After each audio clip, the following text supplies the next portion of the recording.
Hello, I'm the Nostalgia Critic. I remember it so you don't have to. And welcome to another rendition of Old versus New.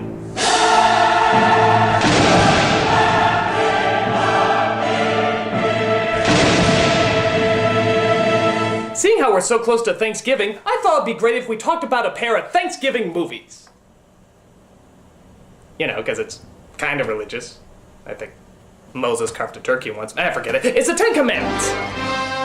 In 1956, one of the greatest directors of all time, Cecil B. DeMille, made one of the most famous films of all time, The Ten Commandments. Actually, it was a remake of his already popular epic from the 1920s. I guess he just wanted to up the epicness. And I know I should probably do an old versus new on these two films, but seeing how they both had the same director, I think it's kind of cheating. The 56 version is of course considered a classic, and no major studio would dare try to top it. That is until DreamWorks came along and tried to tell the same story as an animated musical. Interesting choice. When you hear Bible mixed with musical and Disney-style animation, you automatically think disaster. But The Prince of Egypt was actually a decent remake. It wasn't telling the exact same story, it had different angles, a different scale, and a different spin on the main characters. And in my opinion, is a very underrated animated film. But still, which one holds up the best, the original classic or the anime reimagining? Well, let's dive right into the land of milk and honey. That would be nice, but I'm talking about the movies. This is Old versus New, 10 Commandments versus The Prince of Egypt.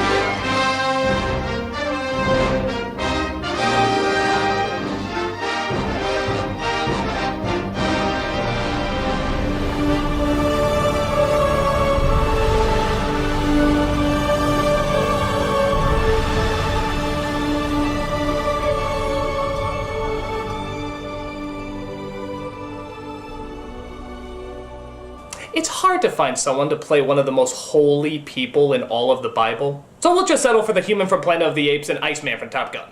Solid. Let's take a look at Best Moses.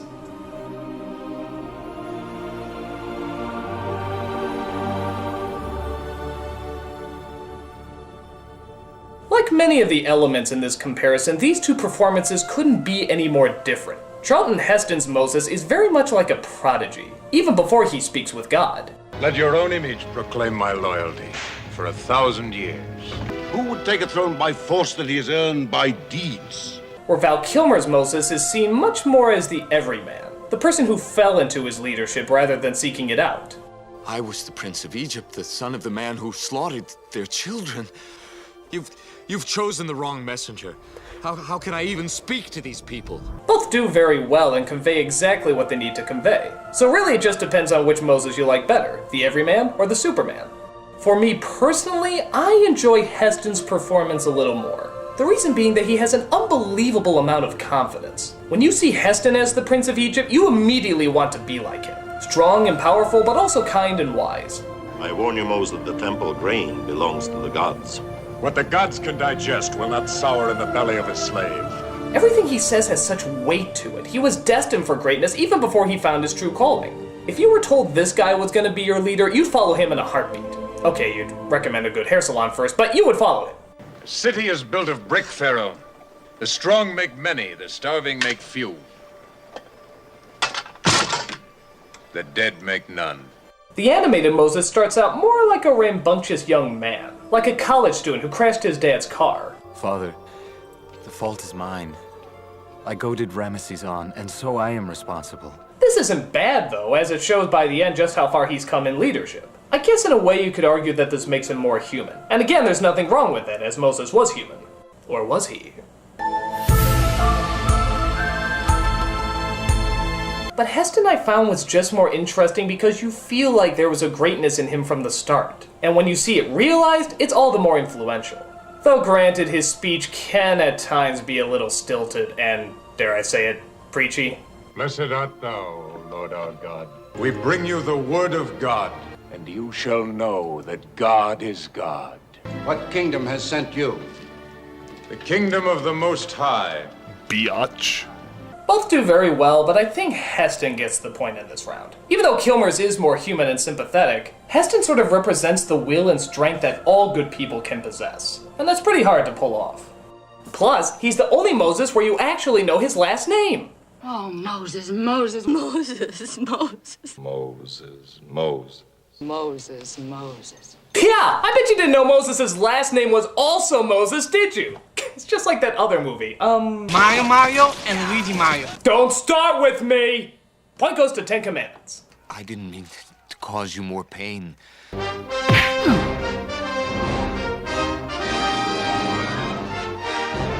But what about the villain? Ramesses is one of the greatest villains of all time. But did you know that him and Moses were brothers? Oh, you didn't know that. Sorry, I didn't know. This is the best Ramesses.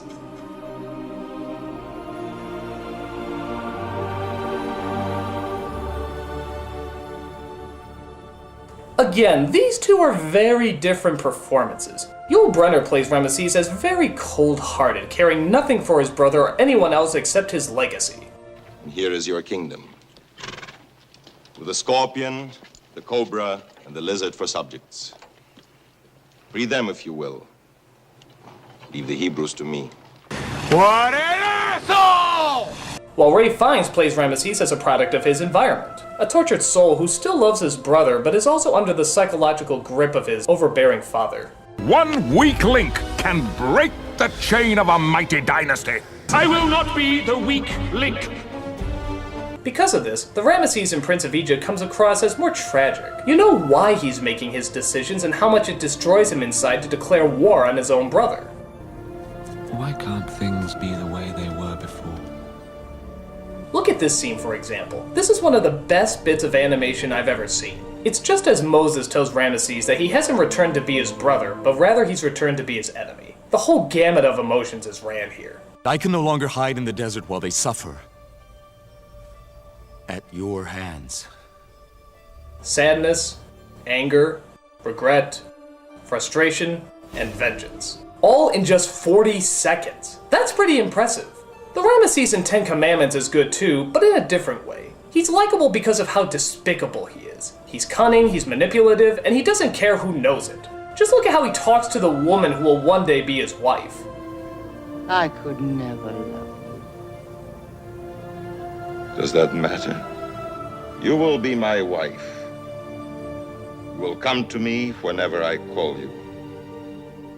And I will enjoy that very much. What a dickhole. There's great passion and rage that's brought out of this performance, but still, I gotta say Ray Fiennes' version is better. He's simply more complex and sympathetic, but he can also be just as menacing as well. There shall be a great cry in all of Egypt, such as never has been or ever will be again. It's a juicy performance right out of Shakespeare, and he's portrayed just perfectly. They pull you into the drama by pulling us into his drama, having to choose between family and legacy. Just about everything you could possibly want in a character is in this performance, and I think that's more than point-worthy. Point goes to Prince of Egypt. Does that matter?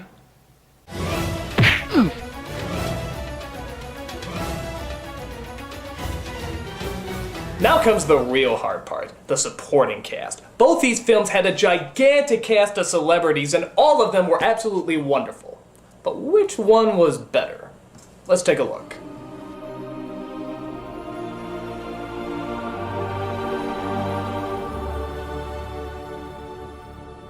Talk about starstruck. Both these movies had a bajillion celebrities in their lineup. Ten Commandments had Edward G. Robinson, Vincent Price, Ann Baxter, John Carradine, and that's just to name a few.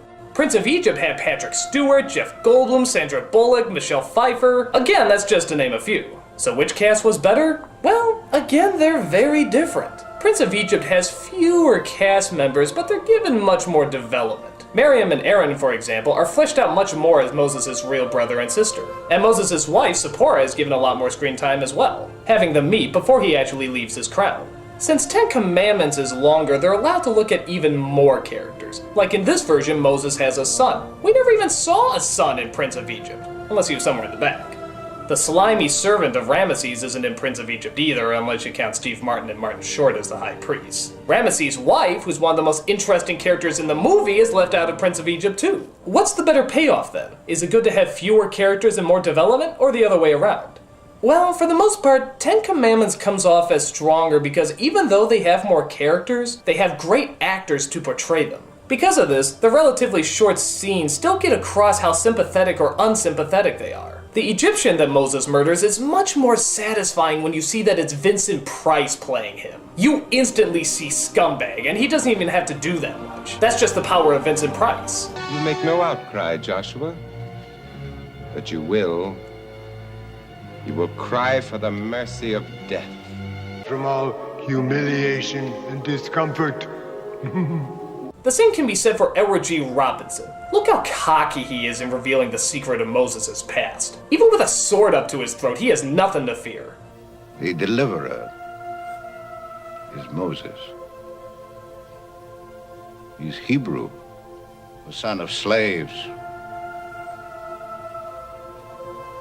I will pay your price. And like I said, they're not all given small roles. Ramesses' wife is very complex, choosing between the man she loves and the man she marries, only to find her life destroyed by Moses and left with the emptiness of her vengeful husband. Look at this scene. He's about to cut her to ribbons after failing to get Moses until... Before you strike, show me his blood on your sword.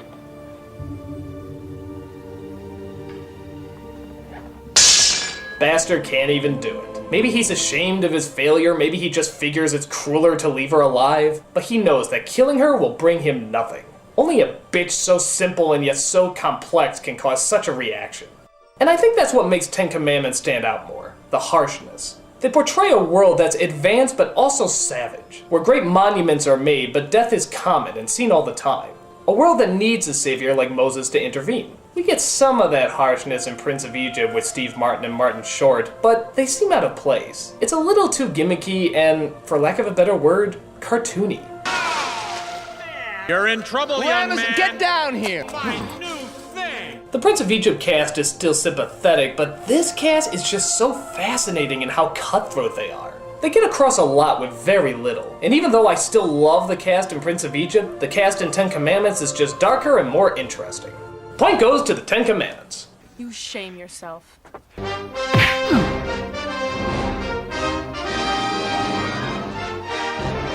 And now, the big one. The one that I thought I'd never be able to judge. God. I am going to judge God. Balls to the wall, people. This is the best God.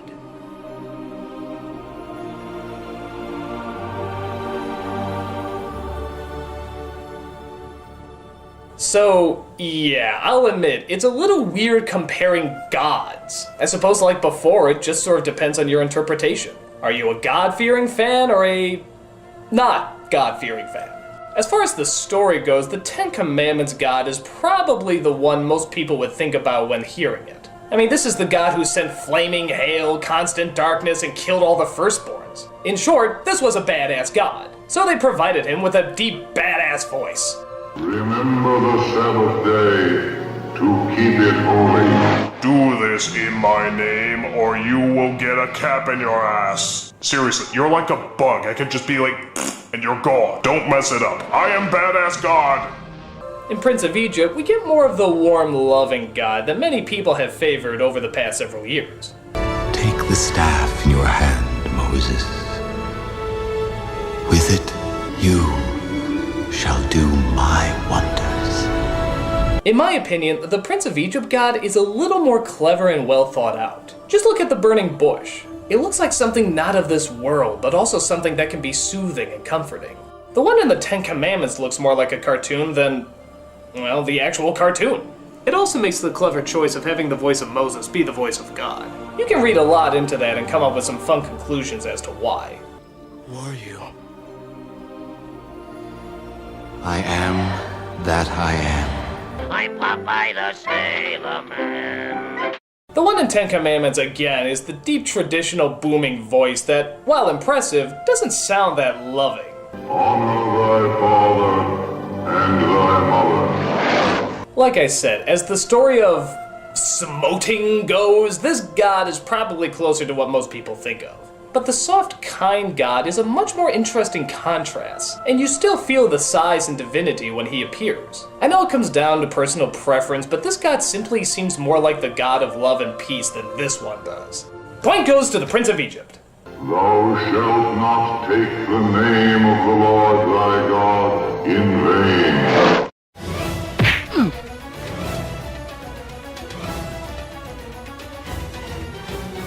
it's all tied up and we come down to the most important element, the story. This is Story for the Win.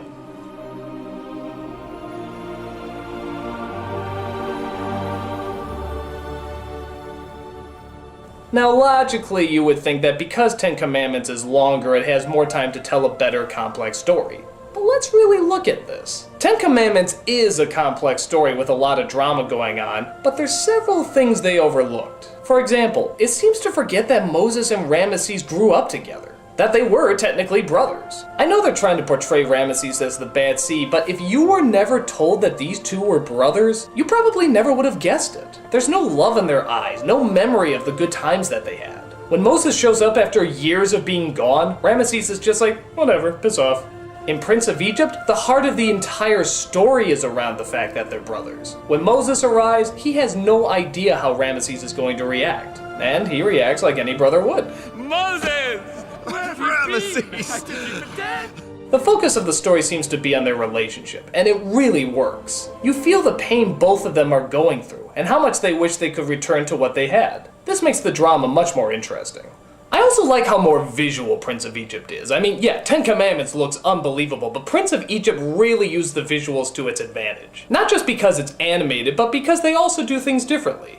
Like, compare these scenes back to back, where Moses tells his wife about seeing God. The original is done very well, and a lot of it is portrayed just through Charlton Heston's expressions. But in Prince of Egypt, there's no dialogue at all. I like that you have to guess exactly what he's telling her. The music almost tells the story for us, and her reaction of taking it all in is just perfect. You really feel the emotion of this scene. There's also some scriptural problems the Prince of Egypt works with too. Like in Ten Commandments, Moses turns his staff into a snake, but then the high priest do the exact same thing. Isn't the idea in both the Bible and this movie that there's only one God? How did they change those things then? Is it Insta-snake, just add water? In Prince of Egypt, it's a bit more clever. All the tricks that the priests perform are done with smoke and mirrors. There's a blinding light when the staffs are transformed, so you could make the argument that they switched them while nobody could see. Now that's a really clever way out. The songs themselves surprisingly really help to tell the story too. Not only do they move it along, but they also show what the characters are going through, as well as enhance both the joy and suffering that everyone has to deal with. Though I will admit at times they do seem a little sporadic.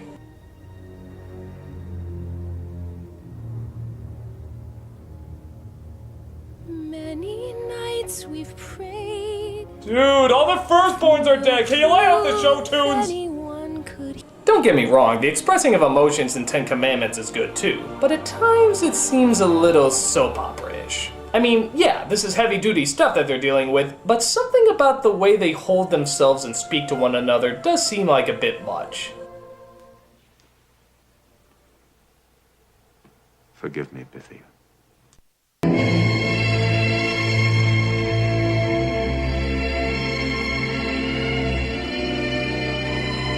And yes, Prince of Egypt does have this problem sometimes too. There's just some moments that feel really forced. Like the comedy in the first half of the movie, it never really feels that natural. Father will kill me. Don't worry. Nobody will even notice us coming in. Nobody will even notice. The best comedic moments were the ones that actually added to the drama. Like the desperation in Goldblum's voice as Aaron while trying to stop his sister from revealing who they really are. You must know. Be careful, slave. Oh, my good prince. She's exhausted from the day's work. Not that it was too much. We quite enjoyed it, but she's confused. But even the bad comedy helps generate the kind of corniness of nostalgia. And let's be honest, nostalgia can be corny. It's a pleasant time you want to return to where everything seems simpler. And this works in Prince of Egypt because they're creating a great contrast to the later drama. The few corny moments in Ten Commandments just come out as corny, and don't really add anything in the long run. The corniness comes from how overdramatic it is, not how funny it's trying to be. Because of this, surprisingly, the animated musical seems to be the more dramatic film. Does it have problems? Sure. Are there elements from the original that are better? Absolutely. But on the whole, Prince of Egypt knew that the focus had to be on the brothers. That's where the drama comes from, and that's where the most interesting conflict takes place. They knew that that was the most fascinating element. That's where people could sympathize the most. It makes us realize why the story is so good. It brings out good characters from good writing from a good story. So, it turns out the winner is Prince of Egypt, the superior film. Turn from thy fierce wrath, O Lord.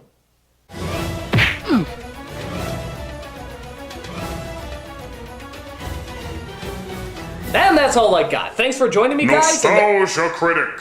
This is God. God? Like the God? Yes, I heard what you were saying about me being a loving God or a vengeful God. Yeah? You were wrong. I'm a vengeful God. Oh. Your ass is grass.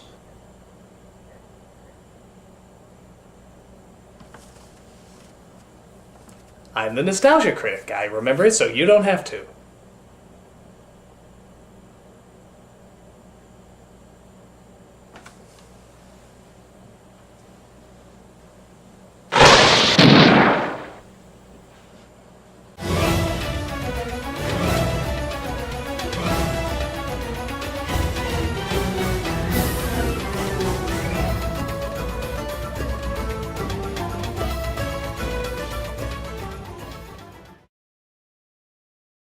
Oh, Moses, Moses.